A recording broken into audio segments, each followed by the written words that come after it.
And I am as upset as you are that once again the strangulation of the political process has happened and we're all in trouble because public access is almost now finished.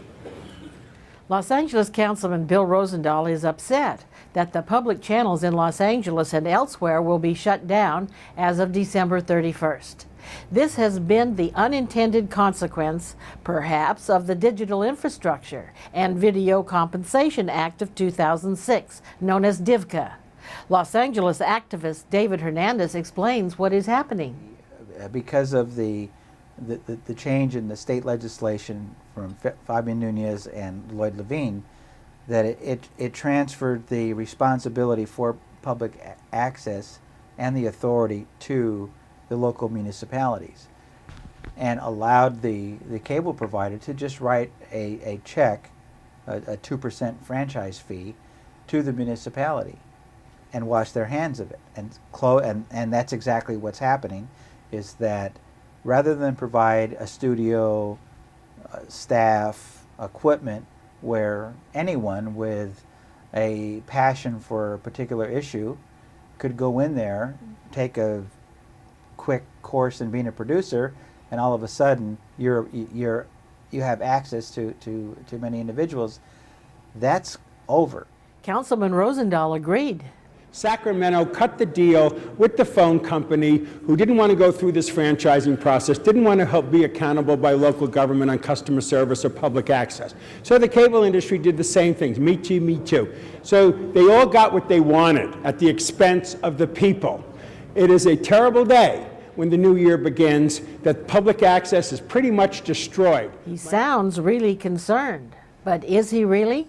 Mr. Hernandez suggests the termination of public channels could help the city's struggling bottom line.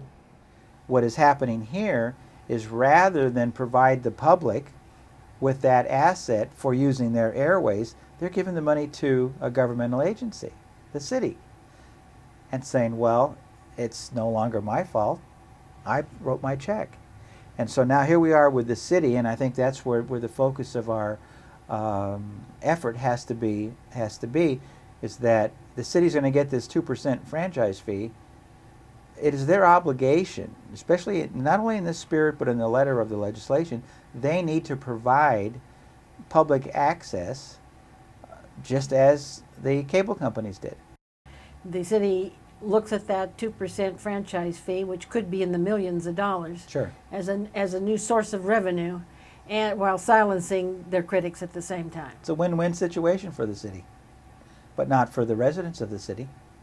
It's a lose-lose situation. My only suggestion is that Channel 36 somehow, since we control that placement, get involved in public access. A block of time would go to public access, and that 1% money should somehow be put in a way in which we can have at least one studio, if not more, where public access producers can do it. LA's Channel 36 is a government-financed media outlet. Mr. Hernandez is wary about having public access controlled by city government. If the city then says to Time Warner, well, we're going to develop a new system, well, we'll use the current city channel, I guess it's 36. We'll use the current city channel and we'll allow public access on there. And then the channels that are currently being used for public access can then revert back to the cable provider and become commercials, which are worth millions of dollars. So if the city's interpretation of the legislation is, we're going to allow public access on our government-run station, where we will determine where, what time, how your program is going to be presented, that is a clear violation of the spirit of public access. That's not public access. The power of the media to influence public opinion is well known. And that is why having a public channel that is not controlled by political officials is very important. Public access assures another voice in the community. The whole spirit of public access is to make sure there is a clear separation between governmental control and access, agenda-driven programming, and public. Because many of the public or access producers are community activists, community advocates, people that have been involved in land use, that have been involved in traffic and animal rights and whatever one can think of. And usually the opposition or the resistance that they are up against is an elected official or a governmental policy or agency. So who should be concerned about the impending demise of public access and the public channels? Not only the producers that put on the show, but in reality the public, the viewing public that watches the shows. These airways belong to them as well.